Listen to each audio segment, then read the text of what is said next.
General Asim Munir ने charge संभालते ही एक बहुत बड़े चैलेंज को अपने सामने पाया है। लेकिन इस सारे के सारे मामले में अब कुछ चीज़ें हैं जो होने वाली हैं। नो मोर टॉलरेंस, यानी कि अब बहुत सी ऐसी चीज़ें हैं जो बर्दाश्त नहीं की जानी। और नई एस्टैब्लिशमेंट और जीएचक्यू के अंदर जो एक नई लीडरशिप आई है, उसने अब चीज़ों को किस तरह से लेकर चलना है और किस तरह से मामलात को दुरुस्त समत में लेकर जाना है, ये इस वक्त बहुत अहम हो चुका है। डायरेक्शन क्या होगी, लाइन और लेंथ क्या होगी, इस हवाले से कुछ बड़ी अहम तफसीलात हैं जो आपके सामने रखनी है। बिस्मिल्लाहिर्रहमानिर्रहीम, अस्सलाम वालेकुम नाज़रीन कराम, मैं हूं मखदूम शहाबुद्दीन और आप देख रहे हैं मेरा फेसबुक और यूट्यूब चैनल। उम्मीद करता हूं आप सब लोग बखैर व आफियत होंगे और जहां भी होंगे अपने अहले खाना समेत खुश भी होंगे और महफूज भी।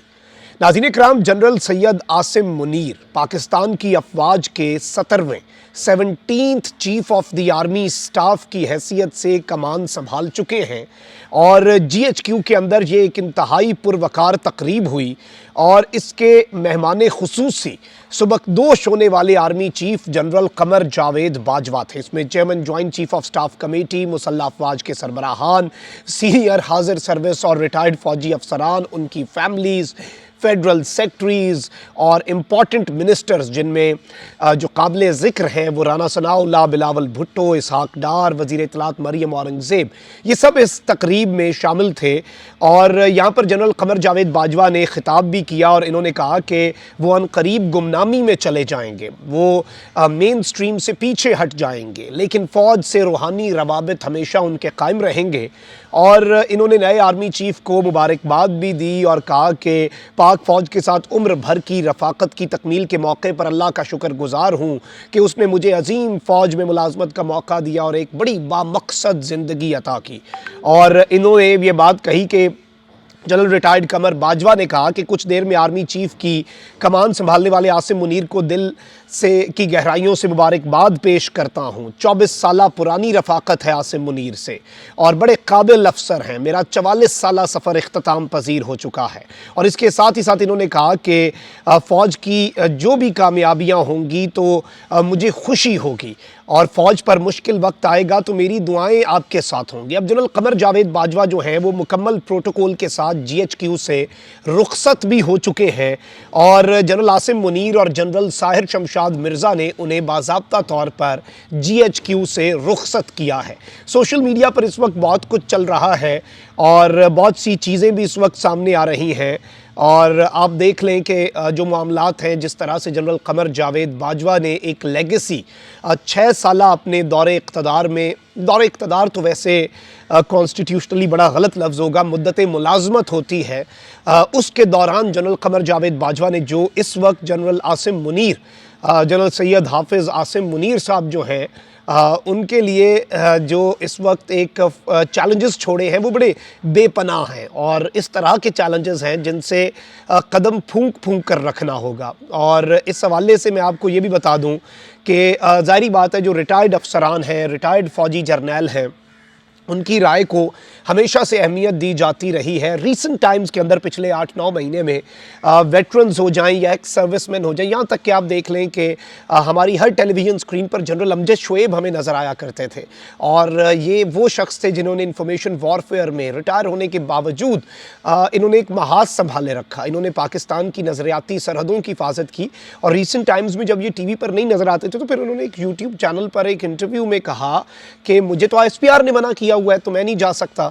लेकिन एक चीज़ बड़ी वाज़ेह है कि पूरी ज़िंदगी फ़ौज में सर्व करने वाले ये जो जर्नैल हैं, ये जो अफसरान हैं, ये जो रिटायर्ड अफसरान हैं, इनके दिल अपनी फ़ौज के साथ और अपने मुल्क के साथ धड़कते हैं और अगर ये कभी कंस्ट्रक्टिव क्रिटिसिज्म भी करते हैं तो इनके क्रिटिसिज्म को बड़ा पॉजिटिवली लेना चाहिए।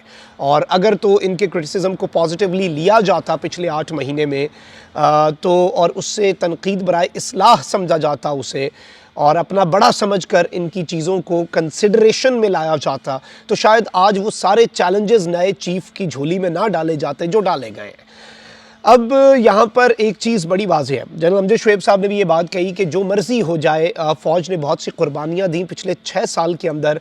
पहले नवाज़ शरीफ बाज़ाब्ता तौर पर, बाकायदा तौर पर डायरेक्ट नाम लेते रहे जनरल बाजवा का, जनरल फैज़ का।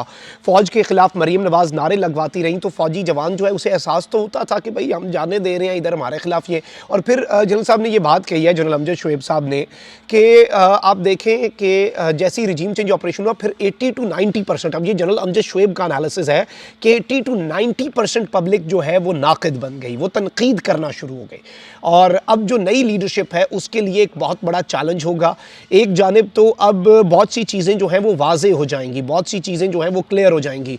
अब यहाँ पर जो चेंज ऑफ कमांड है उसके अंदर बॉडी लैंग्वेज जो है उसे बहुत अहमियत दी जा रही है। सोशल मीडिया के ऊपर वो बड़ी इस वक्त डिबेट हो रही है, उस पर बड़ी डिस्कशंस हो रही हैं कि जो बॉडी लैंग्वेज थी, उस बॉडी लैंग्वेज के अंदर जनरल कमर जावेद बाजवा ने जब छड़ी दी, उन्होंने बढ़कर गले लगाया, आगे बढ़े जनरल आसिम मुनीर को, और उसके बाद जनरल आसिम मुनीर अपनी जगह पर खड़े रहे, क्योंकि ज़ाहिर बात है वो नए चीफ़ हैं और एक डेकरम है, और जनरल बाजवा तो रिटायर हो रहे हैं। उसके बाद जनरल बाजवा सर हिलाते हुए आगे बढ़ गए, और ये एक वो विजुअल्स थे जो इस वक्त सोशल मीडिया पर भी काफ़ी डिस्कस हो रहे हैं। लेकिन यहाँ पर मैं ये समझता हूँ कि जो भी चीफ़ आता है नॉर्मली वो अपनी टीम लाता है, ये एक ट्रेडिशन है, और इसमें ये नहीं होता कि पिछली टीम कोई इनकॉम्पिटेंट है, पिछली टीम, लेकिन एक वो कंफर्ट लेवल होता है या एक काम करने का तरीका होता है। अब जनरल आसिम मुनीर के बारे में जो वेस्टर्न मीडिया है, इंडियन मीडिया है, वो पहले आग बगोला हो चुका है कि जी मुल्ला जनरल आ चुका है पाकिस्तान में, ये हाफ़िज़ कुरान है, इस वजह से उन्हें मिर्चें लगी हुई हैं। भाई ये तो एजाज़ है, ये मुनफरिद एजाज़ है, और बतौर एक हाफ़िज़ कुरान मैं ये समझता हूँ कि ये बहुत बड़ी सादत होती है, ये अल्लाह का करम होता है कि आपके सीने में अल्लाह ताला ने कुरान करीम फ़ुरक़ान हमीद को महफूज रखा हुआ है, तो आप उन मुहाफ़िज़ों में से हैं। तो वो अब सिर्फ नज़रियाती सरहदों के मुहाफ़िज़ नहीं हैं, बल्कि वो पाकिस्तान जो है उसके मुहाफ़िज़ तो हैं ही हैं, लेकिन इसके साथ साथ कुरान करीम की हिफाजत जो है वो भी हुफ़ाज़ के ज़रिए होती है। तो ये एक चीज़ है। इसके साथ ही साथ मैं आपको कुछ चीज़ें और बता दूं यहाँ पर कि टीम तो चेंज होगी, लेकिन यहाँ पर जनरल आसिम मुनीर के हवाले से जनरल अमजद शोएब साहब ने भी ये बात कही है कि उन्हें अब बहुत से चेंजेस करने पड़ेंगे, और वो चेंजेस जो हैं वो नज़र आएंगे तो ही मामलात जो हैं वो दुरुस्ती की तरफ जाएंगे, मामलात ठीक होने की तरफ जाएंगे। टॉलरेंस जो है उन्हें ज़ीरो टॉलरेंस पॉलिसी अपनानी होगी। मावराए आइन और मावराए अदालत अगर कोई इक़दामात होते हैं, लोगों के साथ जुल्म होता है, और जो मुख्तलिफ स्पेशल अपॉइंटमेंट्स के ऊपर लोग हैं, जो मुतनाज़ा लोग हैं, उनसे किनारा कशी इख्तियार करनी होगी। उन्हें साइड लाइन या जिस तरह से भी किसी और ओहदे पर, लेकिन जो बहुत इम्पॉर्टेंट तरीन ओहदे हैं, जो बहुत इम्पॉर्टेंट तरीन अपॉइंटमेंट्स हैं, जो मैटर बहुत ज़्यादा करती हैं, वहाँ पर भी जनरल आसिम मुनीर को बहुत सी अपॉइंटमेंट्स जो हैं वो इस हिसाब से करनी होंगी, और जो चीज़ें हैं अब वो नज़र आए। क्योंकि देखें कौम इस वक्त बिल्कुल जो एक खलीज सी थी या एक दूरी पैदा हुई थी वो अब ख़त्म है तकरीबन, और सब लोग जो हैं वो एक्सपेक्टेशंस लगाए बैठे। और ये एक बड़ा नादिर मौका भी है कि चीज़ों को दुरुस्त करके जो आवाम के साथ मोहब्बत, क्योंकि देखें पाकिस्तान अपनी फ़ौज के बगैर कुछ नहीं है। पाकिस्तान की बका का ज़ामिन हमारी फ़ौज का इदारा, हमारी ISI, और हमारे दिल धड़कते हैं। पूरी कौम जो है वो मोहब्बत करती है अपने जवानों से, अपने अफसरान से, हमारे लिए जाने दे रहे हैं, और ये बहुत बड़ी नाज़रीन कराम कुर्बानी होती है। इसे ज़ुबान से अदा बोलना बड़ा आसान है, और फ़ौज अपनी अवाम के बगैर कुछ नहीं, और ये अवाम फ़ौज के बगैर कुछ नहीं है। हकीकी आज़ादी हासिल करनी है, but not at the cost of our institutions. हकीकी आज़ादी भी चाहिए और एक मज़बूत फ़ौज भी चाहिए, और ये एक बड़ा नादिर मौका है। किसी को फेवर ना की जाए, किसी को आउट ऑफ द वे जाकर कुछ ना किया जाए, बस अपना काम किया जाए, और आवाम को ये नज़र आए, और जो चीज़ें हैं वो पहले की तरह हो जाएं तो बहुत बेहतर है, मुल्क के लिए बहुत बेहतर है। कमेंट सेक्शन में राय का इज़हार ज़रूर करें। अपना बहुत ख्याल रखें। अल्लाह निगहबान। पाकिस्तान जिंदाबाद।